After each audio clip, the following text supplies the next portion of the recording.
wabarakatuh. Saya Nusa Samiranti sebagai pemateri pertama yang akan menjelaskan tentang mekanisme tindak pidana pencucian uang. Money laundering atau tindak pidana pencucian uang merupakan salah satu jenis kejahatan yang potensial dalam mengancam berbagai kepentingan baik dalam skala nominal maupun internasional, nasional ataupun internasional. Money laundering adalah istilah yang pertama kali digunakan di Amerika Serikat. Istilah tersebut menunjukkan kepada pencucian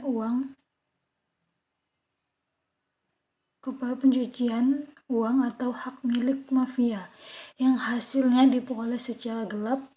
Menjadi hasil tersebut seolah-olah diperoleh dari sumber yang sah. FATF merumuskan bahwa money laundering adalah proses menyembunyikan atau menyamarkan asal-usul hasil kejahatan atau untuk menghilangkan jejak sehingga pelaku menikmati keuntungan itu tanpa mengungkap sumber keperolehannya. Contohnya penjualan senjata ilegal, penyeludupan dan kegiatan kejahatan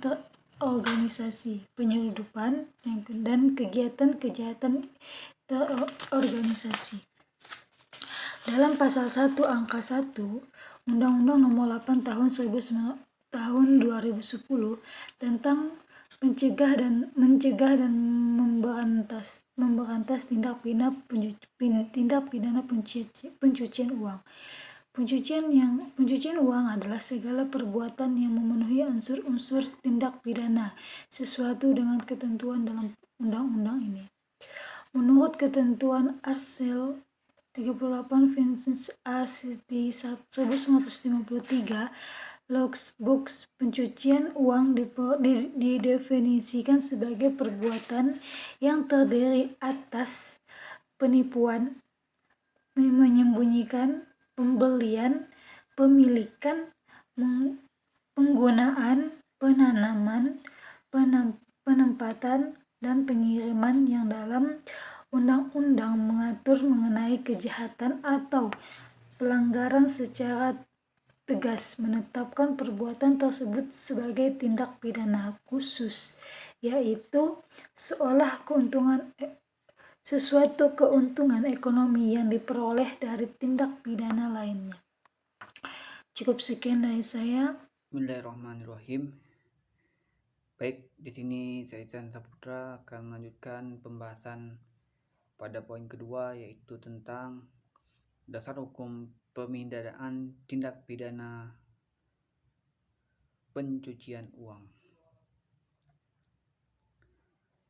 Sebagaimana diketahui sebelumnya, Indonesia sudah 3 kali berganti undang-undang tindak pidana pencucian uang, yaitu Undang-Undang Nomor 15 Tahun 2002 tentang pidana pencucian uang, Undang-Undang Nomor 25 Tahun 2003 tentang perubahan atas Undang-Undang Nomor 15 Tahun 2002 tentang pidana pencucian uang, Undang-Undang Nomor 8 Tahun 2010 tentang pencegahan dan pemberantasan tindak pidana pencucian uang mengatur bentuk TPPU dalam 7 pasal,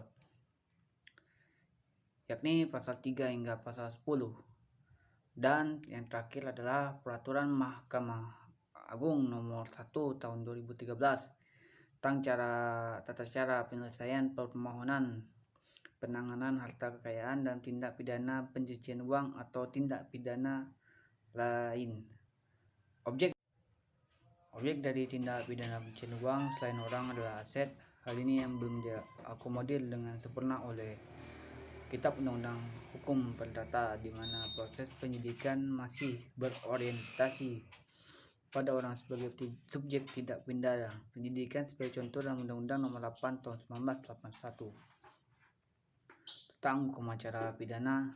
Yang didefinisikan sebagai penyidikan adalah serangkaian tindakan pidana penyidikan dalam hal dan menurut cara yang diatur dalam undang-undang ini untuk mencari serta mengumpulkan bukti, yang dengan bukti ini membuat tentang tindak pidana yang terjadi dan guna menemukan tersangkanya.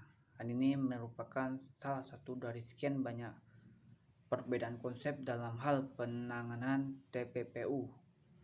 Guna menutup kekurangan tersebut, Undang-Undang Nomor 8 Tahun 2010 tentang pencegahan dan penuntutan tindak pidana pencucian uang dan Peraturan Mahkamah Agung Nomor 1 Tahun 2013 tentang tata cara penyelesaian permohonan penanganan harta kekayaan dalam tindak pidana pencucian uang atau tindak pidana lain, dan beberapa aturan lainnya mengatur beberapa ketentuan yang memudahkan dalam penanganan TPU. Selanjutnya dalam Undang-Undang Nomor 15 Tahun 2002 tentang tindak pidana pencucian uang mengatur cakupan pengertian penyedia jasa keuangan diperluas tidak hanya bagi setiap orang yang menyediakan jasa di bidang keuangan, tapi baiklah, sekian penjelasan dari kelompok kami, kelompok 12, tentang tindak pidana pencucian uang. Kurang lebihnya kami mohon maaf. Akhir kata, billahi taufiq wal hidayah. Wassalamualaikum warahmatullahi wabarakatuh.